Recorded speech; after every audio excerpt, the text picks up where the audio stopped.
At some point in the past, I told you so. Maybe it wasn't all that long ago. I don't know. Maybe it was yesterday. Maybe you've had one of those heated debates where you just knew you were right. Don't we always think we're right when we're having a debate? And later you're proven wrong and you hear those dreaded words, that dreaded phrase, told you so. It usually gets a response, does it not? Though I'm not sure it's always the intended response, or maybe sometimes it is the intended response. Perhaps you've made the mistake as a parent of saying to someone, to one of your teenagers, told you so. You know, I told you that would happen. Carries with it a certain attitude, doesn't it? Or if your kids have said it to you. As parents, hopefully we've learned that that's not really a very effective parenting tool. It's not taking advantage of a teachable moment in the way that we could take advantage.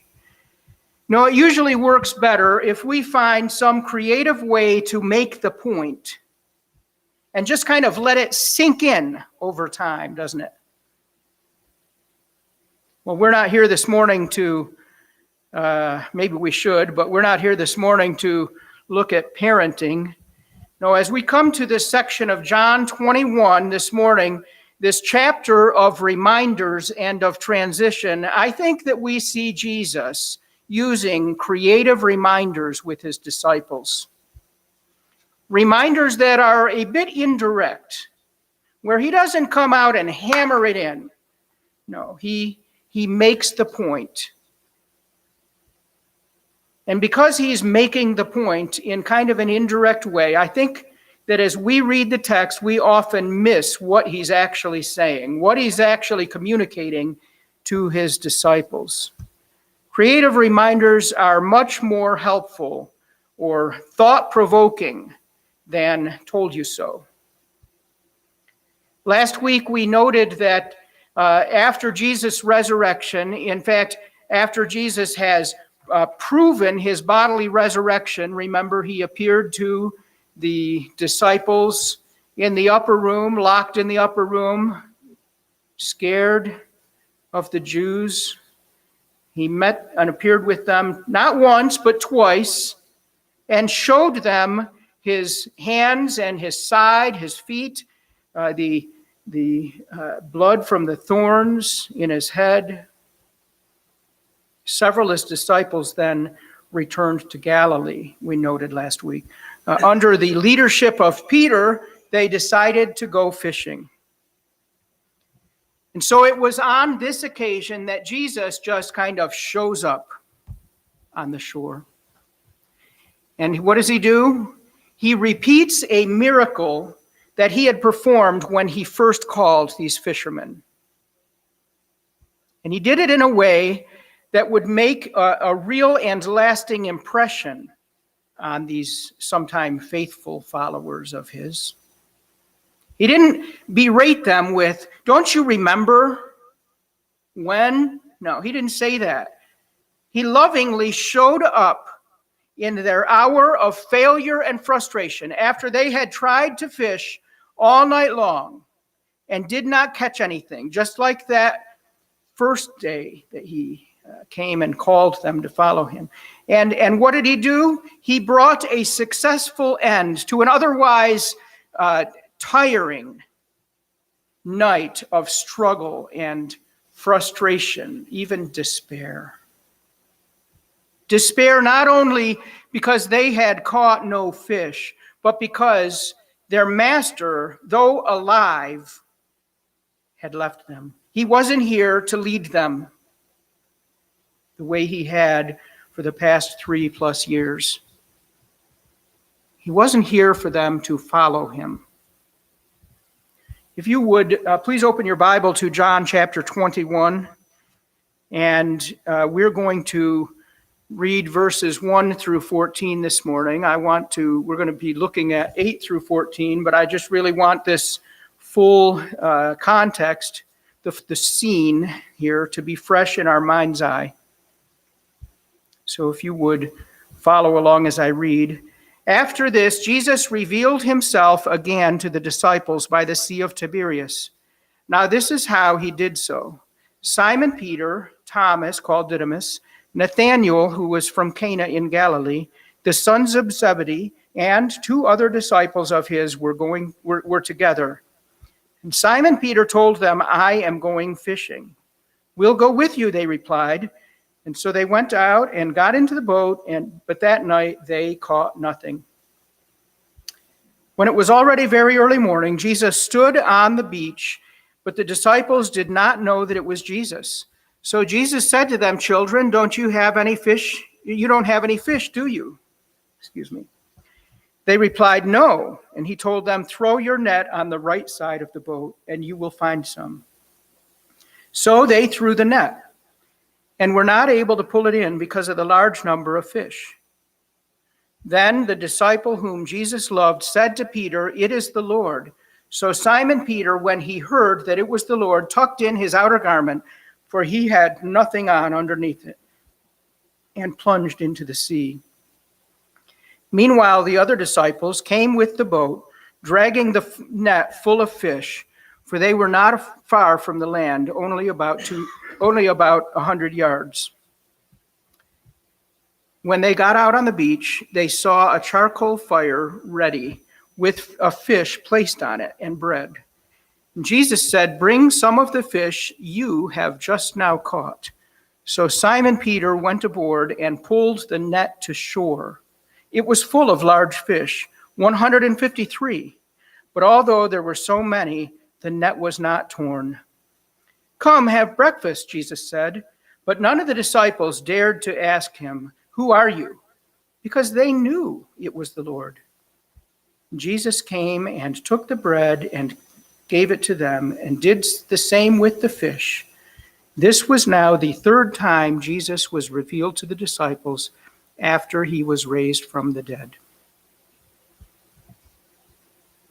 Isn't it just like Jesus to use the common, the familiar, to teach his disciples? Think through these last 3+ years of Jesus' dusty, dirty feet as he walked from place to place with his disciples. Of the common people that he encountered. Think of the miracles he performed and how often they were mundane illustrations. And his teachings, his parables of farming, of fishing, of sheep and shepherding, of eating, banquets, and so on. And here, when Jesus shows up, it is not only at a point of failure, of need, and of the familiar, but it's rather mundane. Fishing, eating breakfast on this beach. This is not some extraordinary, dramatic thing. This is ordinary. This is where we live, in the ordinary. And yet, as we read through this passage, and we're about to meander through this together,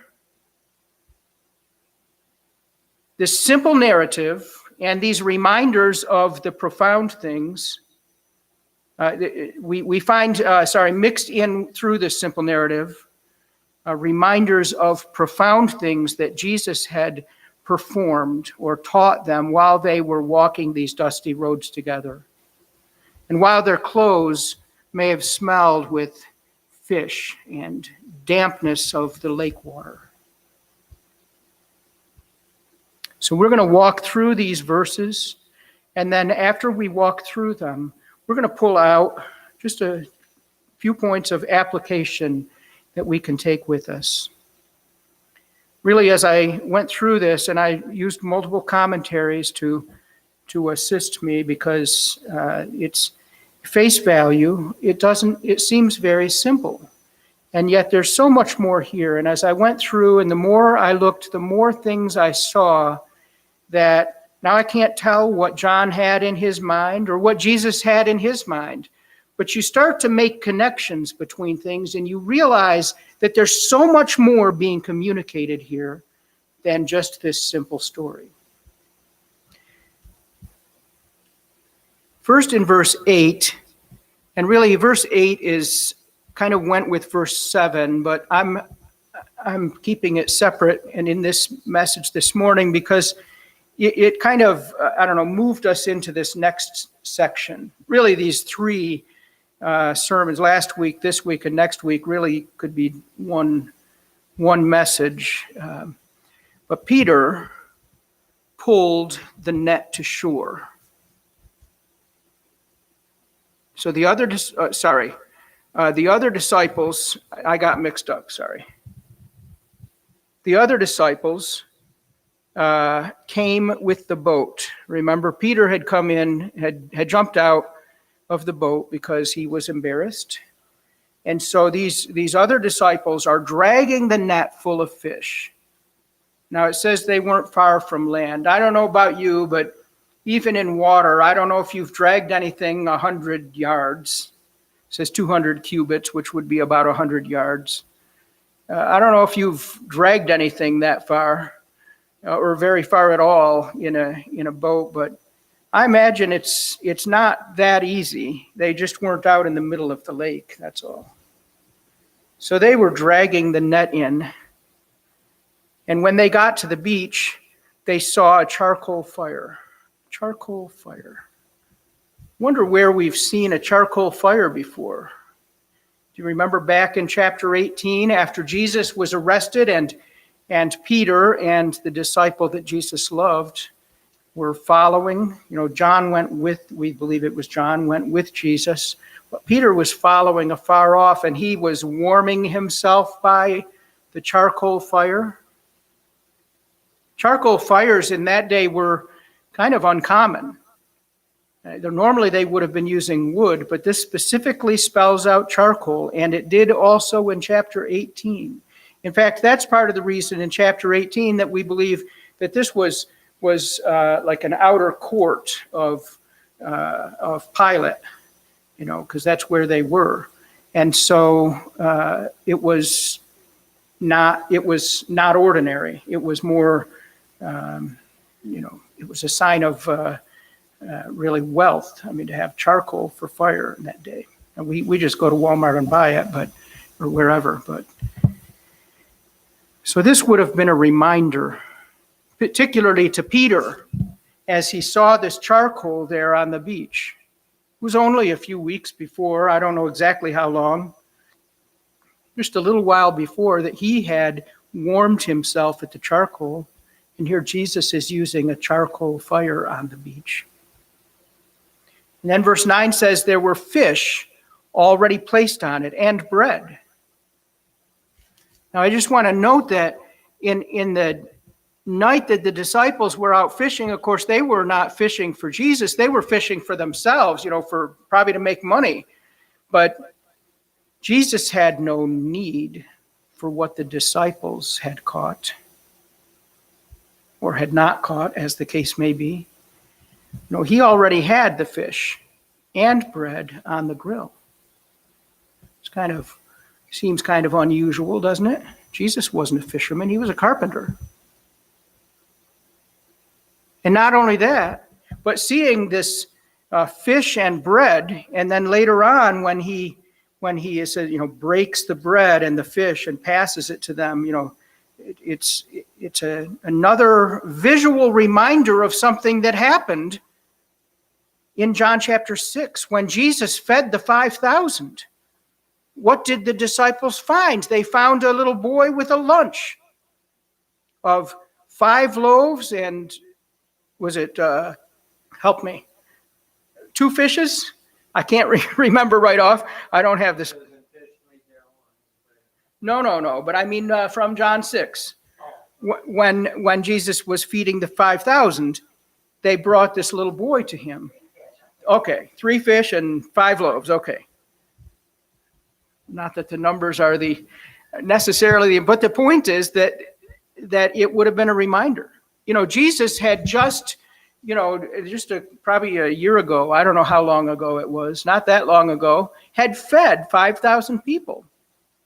And so now here he is, and on the, right there, laid out on the grill, I suppose, I don't know, the fire is fish and bread. Where did he get the bread? So these things would have been reminders to the disciples of profound things that Jesus had done with them. And now he says in verse 10, bring some of the fish you have just now caught. I think that wording is so interesting. Who caught the fish? Well, the disciples threw the net in. But they had been there all night and had failed to catch anything, not a morsel, until Jesus came and told them, throw your net to the right side of the boat. And they caught a bunch of large fish. 153, we're told. It says, bring some of the fish you have just now caught. I think Jesus is pointing out, yeah, you brought them in, but you know good and well that that was a miracle, that that was not something you did. You worked all night, and until I came and told you to cast the net. 2 fishes? Okay, thank you. I thought it was 2, but I couldn't remember. Sorry about that. I'm very human. But I think Jesus was just needling them just a little bit. He wasn't saying, you didn't catch those fish. Go get those fish that I arranged to fall into your net. No, he didn't say that. He just kind of dropped the point in front of them, and we'll see in a minute how they responded. And then we see in verse 11, I'm sorry, I got my things out of order there. Peter went and single-handedly hauled the net full of fish up onto the beach, up onto the land. Now here's these 6 other disciples trying to haul the fish, the net full of fish, 100 yards probably, something like that. And here comes Peter, single-handedly pulls this net full of fish. And he makes the point, even though it was full of fish, 153, which is interesting that we even know that number. Think about that. How do we know that number? Is that number just God put it in John's head when he was writing this, some 30, 40 years later, when he was writing his gospel down? No, I bet one of those disciples said, there's a lot of fish. I wonder how many there are. I mean, isn't that like us? Wouldn't we do that? Count the fish? I think they counted them. We don't know. Anyway, so there were all these fish in this net, and John makes the point the net didn't tear. So in other words, this was a lot of fish. It was very heavy. He would have expected the net to tear, and yet Peter hauls them up onto the beach. Now, how did Peter do that? Was he just a strong man? I mean, perhaps. Perhaps there was a miracle going on here as well. I don't know. We're not really given insight. Sometimes John leaves us these breadcrumbs, these parenthetical comments, but he doesn't always do that. So we're left to look at these things and wonder what is going on here. And also the facts that the net did not tear. I mean, John points this out. Apparently this was a surprise to John. Was that also a miracle? Did Jesus arrange for the net to not tear? I don't know. There's a lot of things we could conjecture about, and that's not really the point, other than to say, I think there's a lot being communicated here to the disciples. I think the disciples are picking up on things, well, maybe a little bit. They're probably not picking up on as much as Jesus is laying down, if you know what I mean. And then in verse 12, Jesus says, come have breakfast. Come and dine with me.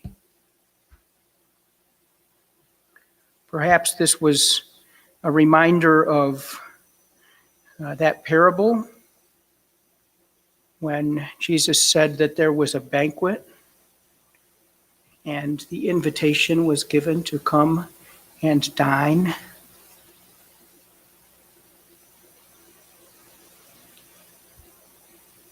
Verse 12 is very interesting, though. He goes on and he says, first he says, the disciples dare not ask, who are you? And then he says, but they actually knew who it was. Perhaps this is a way of John saying this was a surreal moment to them.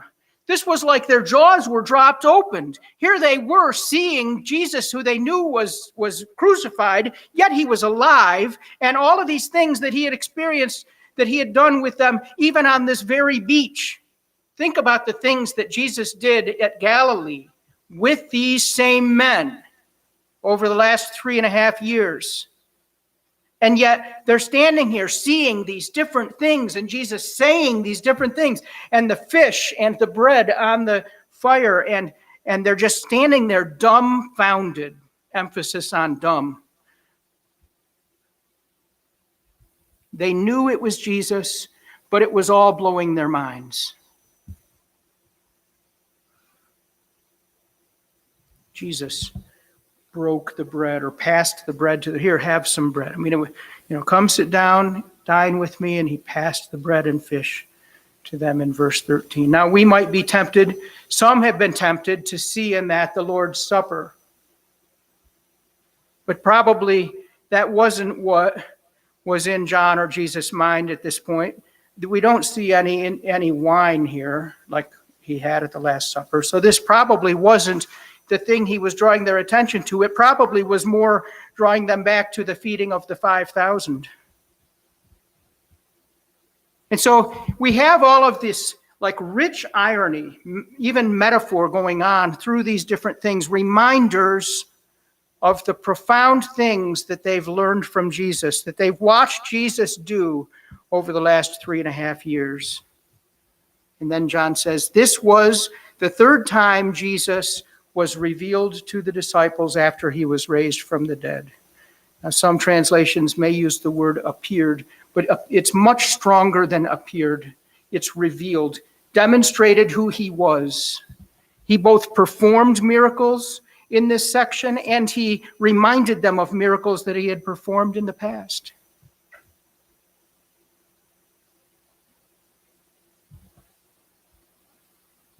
Now, having walked through this text, kind of meandered really, just kind of hit and miss through this, I just want to point out 3 things that I really think that we can take as applications. And I've really mentioned some of this before, most of this before. But Jesus often shows up at points of failure and need.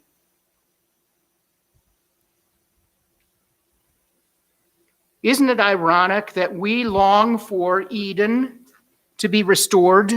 We long for his appearing. And why? Just so we may see him? No. We long for his appearing so that we can be relieved of this broken, fallen world, which will relieve us of the trials and tribulations that he promised us. And yet it is that very brokenness that actually shows us, demonstrates to us the very need that we have for Jesus. Without this brokenness, without these trials and tribulations, we would soon forget our need for him. While praying for him to meet our needs, it is often in those needs themselves that we are turning to him. This is not an accident. This is part of the design of why there are needs, so that we will continually turn back to him. If he met every need, if he thwarted every trial, perhaps we would fail to recognize our need for him. We would fail to recognize his provision for us. For each one of us, in the trials that we experience in life, and maybe we can look back over decades and talk about, and I know that I've heard Dallas talk about specific things. In trials, Jesus shows up. And at those times, he demonstrates who he is. He proves that he is there, the resurrected Lord. Number one, Jesus often shows up at points of failure and need. Number two, Jesus often uses the mundane to remind us of the profound. We talked about this during Sunday school. We fail to learn from the mundane, the simple. Most of us, like the disciples, live in the mundane. These were fishermen. Most of us are not royalty or, filthy rich, so to speak. And probably most of them are filthy and rich. No, we live in a mundane world. Our lives are simple. In fact, there's a saying that we use to remind us that no matter the status of a man or woman in this world, we all put our pants on one leg at a time. Take your favorite elite or rich person and they put their pants on one leg at a time, just like you do. No, life is mundane. That's just a fact. If you've spent any time at all watching what we call reality TV, you know that it is anything but reality. It's not reality because it's not mundane. Reality is mundane. When you watch those shows, it's all drama. They have dramatized it intentionally because otherwise people would not be interested. Because people would not be interested in the mundane, the simple things of life. No, real life is mundane. That's where we live. And so it is in the common, the everyday sorts of things that Jesus reminds us of the profound.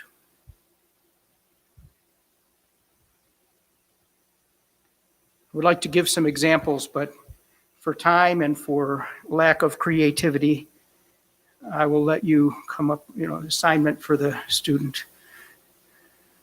Think through the times where you've learned profound things in your life and how often those are at those very simple and mundane things. I'll give you one little example. Years ago, I was outside. Brianna was out there with me. She was just probably 5, something like that. And we were working on something. I dropped something. It was probably a tool. And I was like, we were in the barn and it was a dirt floor. So it's like, oh, great. How am I going to find this?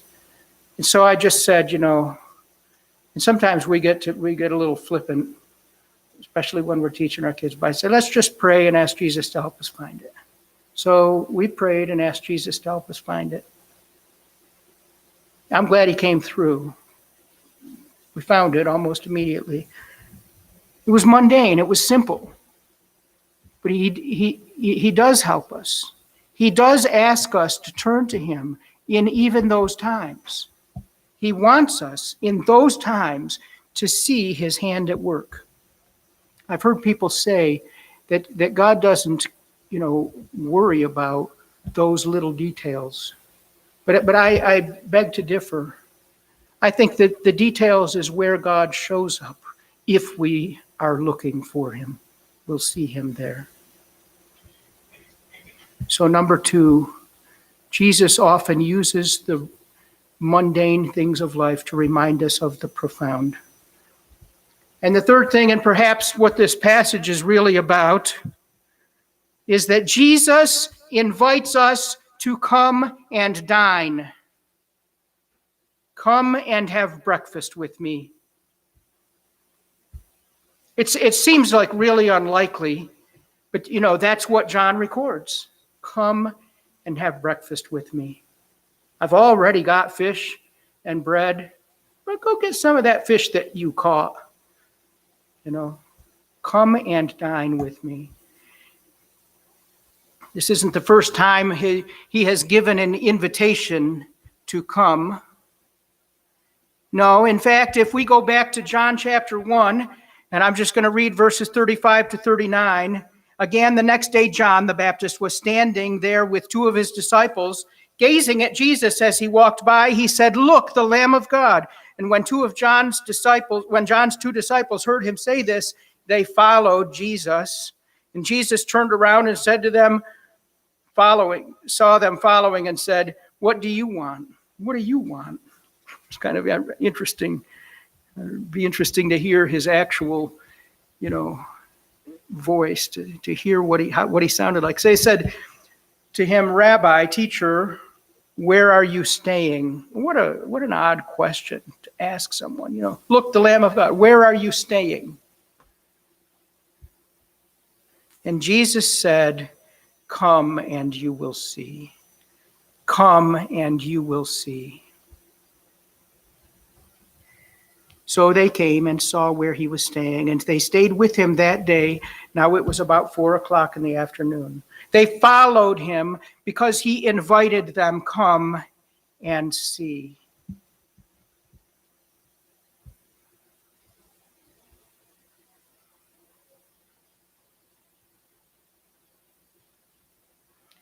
There was another section later, and I think this is chapter 5. I didn't write down the chapter here, but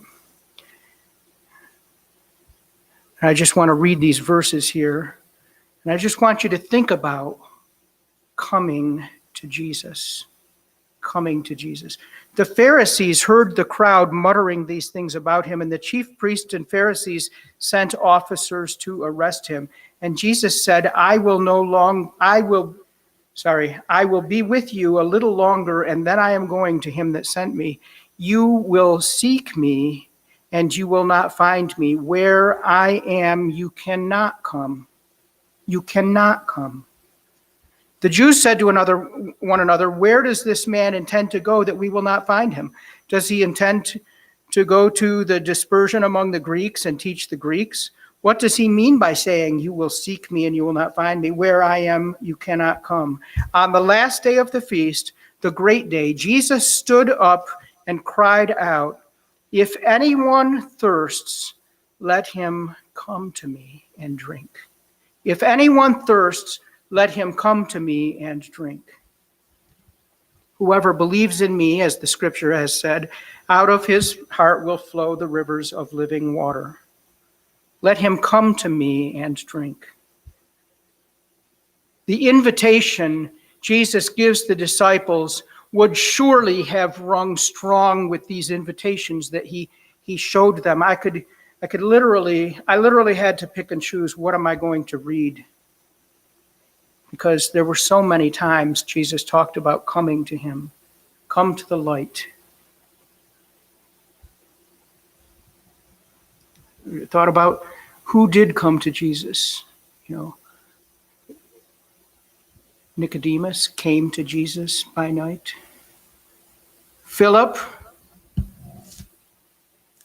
brought his Nathanael to see Jesus. Come and see.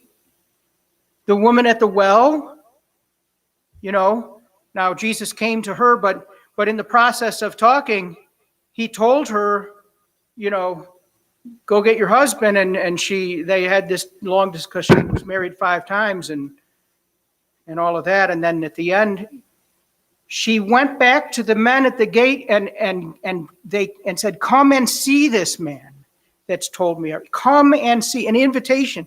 This was a relayed invitation from Jesus. I mean, there are so many places. Perhaps one of the most memorable, at least to me, is in Matthew 11, where Jesus says, "Come to me, all you who are weary and burdened, and I will give you rest. Take my yoke on you and learn from me, because I am gentle and humble in heart, and you will find rest for your souls. For my yoke is easy to bear, and my load is not hard to carry.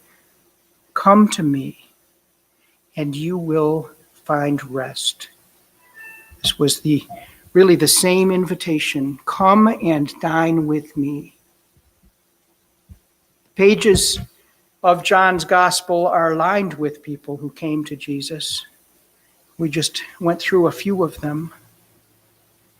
It would be worth reading through the book of John looking for this thread of come to Jesus.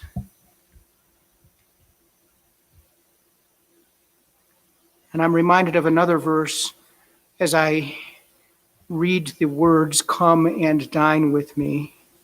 Taste and see that the Lord is good. How blessed is the one who takes shelter in him. Psalm 34:8. Taste and see. Come and dine with him. Experience Jesus. Experience this risen Lord in your time of need, in your time of failure,